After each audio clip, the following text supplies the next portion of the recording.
Bonjour et bienvenue à cette nouvelle capsule financière. Alors aujourd'hui, on aimerait vous partager notre vision de différents éléments économiques actuellement qui retiennent l'attention des médias, alors que ce soit l'inflation qui est beaucoup plus collante dans l'économie que ce qui était anticipé, ce qui engendrera d'avoir des taux d'intérêt qui vont demeurer plus élevés pendant plus longtemps. On a vu également beaucoup d'engouement récemment face à l'intelligence artificielle. Alors, quel a été l'impact de ce secteur-là sur les marchés depuis le début de l'année? Pour nous, c'est toujours à l'agenda un ralentissement économique important à venir au cours des prochains trimestres. Et finalement, dans ce contexte inflationniste qu'on vit à l'heure actuelle, quel type de placement à privilégier dans nos portefeuilles pour essayer d'en profiter? Alors, sans plus tarder, débutons cette nouvelle capsule financière. Alors, comme on peut le voir, lorsqu'on regarde l'inflation, on se souvient qu'on a atteint le pic à l'automne dernier et on voit que depuis ce temps-là, autant l'inflation du côté américain que du côté canadien sont en diminution. Finalement, là, on commence à avoir une certaine traction dans le ralentissement de l'économie avec toutes les hausses de taux qu'on a vécues. On a quand même vu récemment aussi que on est passé de 4,3 à 4,4% au niveau de l'inflation canadienne. Donc, ça sera surveillé. Donc, l'inflation canadienne qui descend un peu plus, qui pourrait être expliquée par le fait que quand on regarde l'apport de la construction résidentielle dans l'économie canadienne, elle est presque le double, toute proportion gardée, que ce qui se passe aux États-Unis. Alors, avec les mises en chantier qui sont quand même en fort recul depuis à peu près la dernière année, c'est ce qui explique que l'inflation canadienne a baissé davantage. Et ce qui fait que cette fameuse inflation-là va demeurer quand même assez collante dans l'économie au cours des prochains trimestres. C'est que lorsqu'on la décortique, c'est bon de se rappeler que à peu près le 3/4 de l'inflation nous provient du secteur des services et 25% du côté des biens. Alors, l'inflation dans les biens à l'heure actuelle est rendue presque à zéro. Donc, c'est pas la source du problème. C'est beaucoup plus l'inflation qui commence à se stabiliser autour de 5% au niveau des services, là, qui fait que c'est difficile. Donc, qui dit secteur des services parle de l'omniprésence du côté de la main-d'œuvre dans ces secteurs-là. Et on peut voir que ça va demeurer difficile encore la relation employé-employeur. On voit que il y a pas si longtemps, nous étions à 2 postes vacants par chômeur. Alors, on est redescendu à peu près à 1,6 à l'heure actuelle, mais ça demeure quand même encore des niveaux beaucoup plus élevés que ce qu'on a connu avant la COVID. Et avec tout ça, on a un chômage qui a monté un petit peu au dernier mois, mais qui est quand même à un niveau presque historique depuis les années 60. Donc, avec ça, c'est sûr qu'il y a un élément très direct. Là, on dit que c'est très corrélé. Quand on regarde la croissance des salaires ou les augmentations de salaires qui sont octroyées aux employés, on voit qu'à l'heure actuelle, on est rendu à peu près en moyenne à 6% d'augmentation salariale et on peut voir que les entreprises dans le secteur des services, cette hausse-là, ils essaient de la refléter à leurs clients et c'est ce qui fait que l'inflation au niveau des services va demeurer quand même assez élevée. Et c'est un peu ce qui a créé l'événement surprise de la semaine dernière. Là, aujourd'hui, on est le 12 de juin, qui a fait que la Banque du Canada a décidé de mettre fin à sa pause. Alors, on sait qu'on avait arrêté à peu près à 4,5% au niveau du taux directeur et on a augmenté les taux d'1,25 justement dû à ces éléments-là. D'ailleurs, on est rendu maintenant qu'il y a environ presque 80% de probabilité qui est estimée selon les marchés que la Banque du Canada pourrait même augmenter encore d'un autre 0,25 à ces réunions de septembre. Il y en aura une en juin également, donc ça va être à suivre de proche à ce niveau-là. Alors donc, on se rappelle qu'on a une augmentation quand même assez importante qui n'est pas encore toute reflétée dans l'économie à l'heure actuelle. Et les dernières statistiques ont également surpris les marchés qui se sont ajustés par rapport aux attentes. Où s'en vont les taux d'intérêt au cours des prochains mois? Donc, il n'y a pas si longtemps, en fait, il y a à peu près 3 mois, on estimait aux États-Unis que les taux allaient augmenter à peu près jusqu'à 5,75, allait redescendre par la suite. Est arrivé le phénomène des problèmes dans les banques régionales américaines qui a comme envoyé un message que, on n'aura peut-être pas besoin d'augmenter les taux d'intérêt tant que ça parce qu'il commence à avoir des fissures dans le secteur bancaire. Et c'est là que la Réserve fédérale américaine nous a dit, non, notre combat contre l'inflation n'est pas terminé. On préfère agir de façon chirurgicale en garantissant les déposants à tout le monde et en arrêtant un petit peu la panique dans le secteur. Et on va continuer notre combat. Et c'est ce qui fait que l'avenue des banques régionales a fait descendre les perspectives de taux et les statistiques plus récentes là, font qu'on estime que les taux devraient atteindre à peu près un point le plus élevé là, vers l'automne pour recommencer à descendre, mais plus en 2024. Alors, c'est ça qui va vraiment être à analyser en fonction des prochains chiffres qui s'en viennent, autant au niveau de l'emploi qu'au niveau de l'inflation.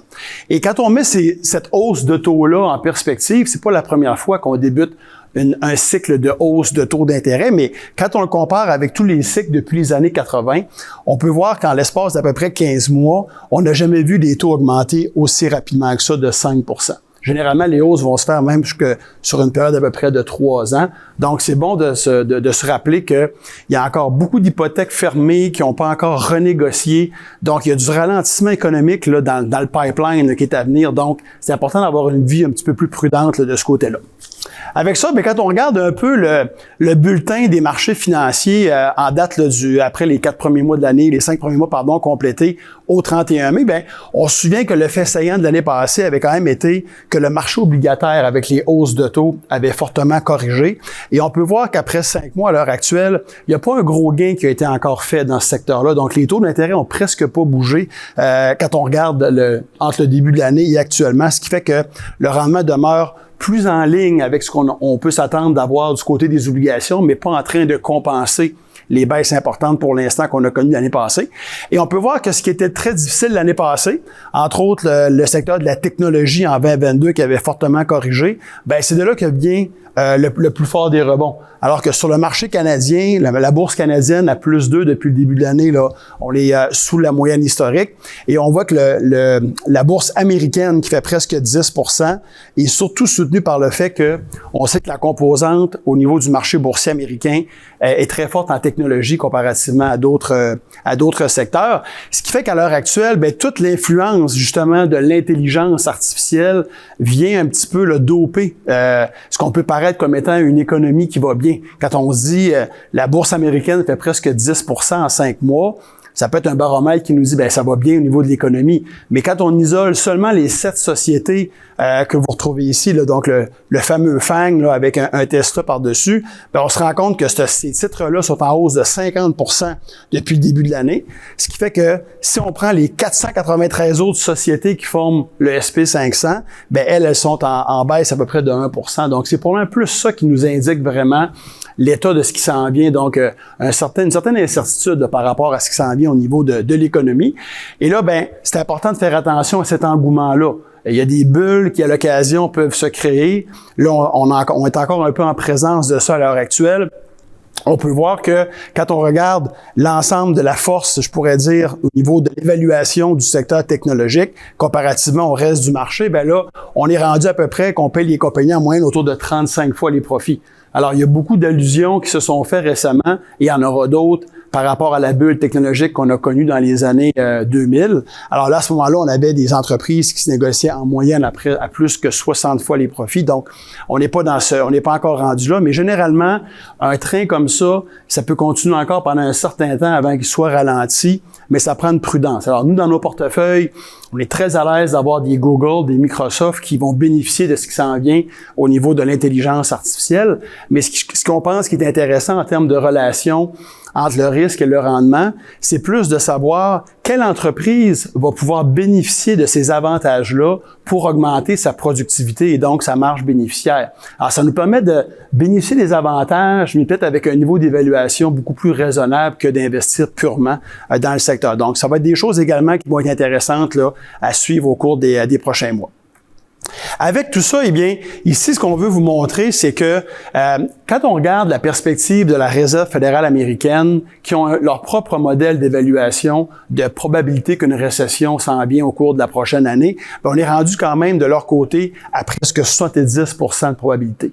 Et ça, on n'a pas vu ça depuis les années 80, que d'avoir un modèle qui confirme ça de façon aussi nette, même s'il y a eu d'autres récessions, là, où est-ce que les niveaux d'ailleurs de probabilité étaient moins élevés. Donc, ça nous amène une certaine prudence.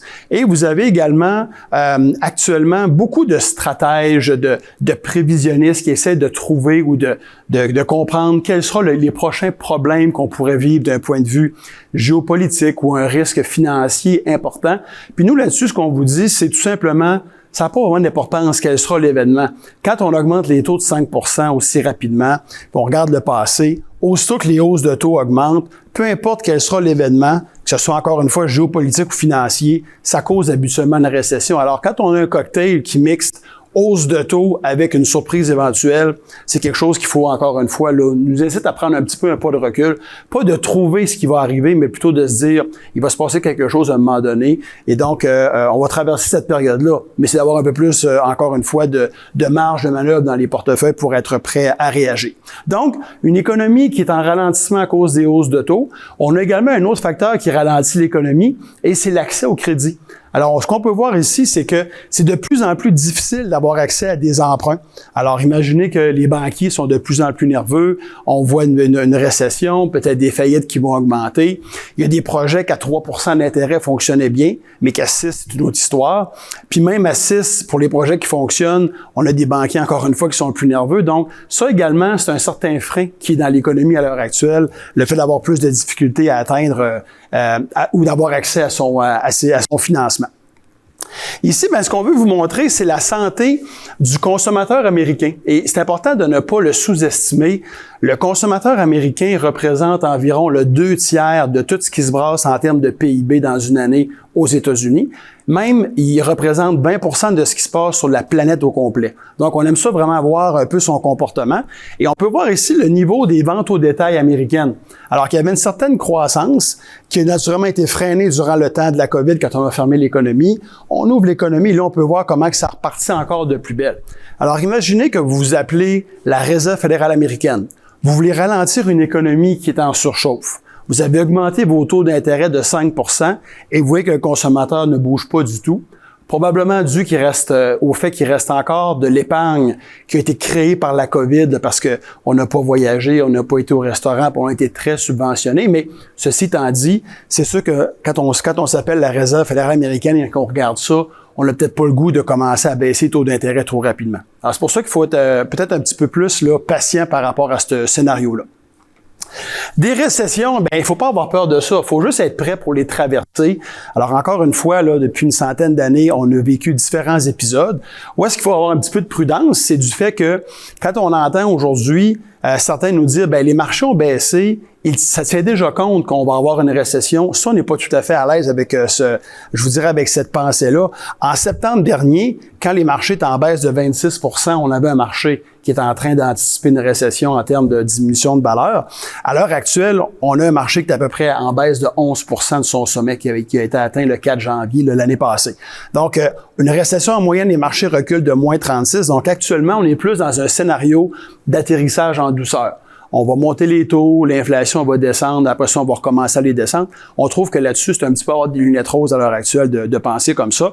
Et c'est ce qui fait qu'on est déjà prêt dans les portefeuilles de faire du réinvestissement au moment opportun, mais on pense qu'il va y avoir des plus belles fenêtres qui vont se présenter au cours des prochains mois. Il y a le fameux Sir John Templeton qui a dit, qui a une phrase célèbre qui nous a apprise, qui nous dit que les 4 mots les plus dangereux en investissement, selon lui, c'est 7 fois c'est différent. Alors là, on entend, il y aura une récession, mais probablement que vu qu'il manque de main-d'œuvre, ce sera pas une grosse récession, le chômage augmentera pas. Soyons également, je pense que c'est important de garder ça un petit peu en perspective. C'est jamais arrivé qu'on vive une récession puis que les marchés boursiers ne corrigent pas. Alors, donc, c'est arrivé à chaque fois. Et vous voyez d'ailleurs qu'il n'y a pas si longtemps, dans le temps de la COVID, on a vu une baisse à peu près de 34 %. Alors, c'est juste dans le fond, de l'avoir dans l'écran radar et de ne pas non plus oublier que ces récessions-là, par la suite, va arriver une période qui va venir nous compenser justement pour les baisses qu'on aura eues durant cette période-là, lorsqu'on a des bonnes entreprises dans nos portefeuilles. Et on peut voir en gros que, de façon générale, les marchés vont rebondir à peu près de 17 à 18 % l'année qui va suivre le creux.